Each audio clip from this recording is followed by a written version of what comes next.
ഇടുക്കി കാന്തല്ലൂർ മറയൂർ മേഖലയിലെ ജനവാസ മേഖലകൾ, കൃഷിയിടങ്ങൾ, യൂക്കാലി തോട്ടങ്ങൾ എന്നിവിടങ്ങളിൽ തമ്പടിച്ചിരിക്കുന്ന കാട്ടാനക്കൂട്ടത്തെ വനത്തിലേക്ക് കടത്താൻ ശ്രമം തുടരുന്നു. വനം വകുപ്പിന്റെ ദൗത്യസംഘവും വിവിധ വകുപ്പുകളും ചേർന്നാണ് ആനയെ കാട് കയറ്റാൻ ശ്രമം നടത്തുന്നത്.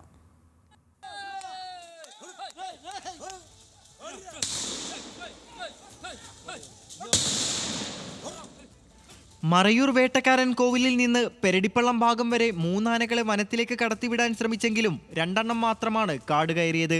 പെരുമല ശ്രീരാമക്ഷേത്രത്തിന് സമീപത്ത് നിന്ന് 2 ആനകളിൽ 1 എണ്ണത്തെ കുളച്ചിവയൽ ഭാഗം വരെ നീക്കാൻ സാധിച്ചു. വിവിധ വകുപ്പുകളുടെ ഏകോപനത്തിലാണ് കാട്ടാനകളെ ജനവാസ മേഖലയിൽ നിന്ന് മാറ്റാൻ ശ്രമിക്കുന്നത്. സമിതിയുടെ നേതൃത്വത്തിൽ കാന്തല്ലൂർ പാത കൃഷിയിടങ്ങളിൽ തമ്പടിച്ചിരിക്കുന്ന ആനകളെ തിരികെ കാട്ടിലേക്ക് വിടുന്നതിനുള്ള ദൗത്യം ആരംഭിച്ചിട്ടുണ്ട്.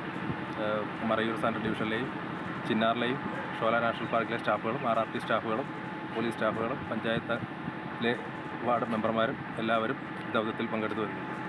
വനത്തിലേക്ക് കടത്തിയ ആനകളെ നിരീക്ഷിക്കാൻ ദൗത്യസംഘം രാത്രിയിൽ കാവൽ നിന്നു.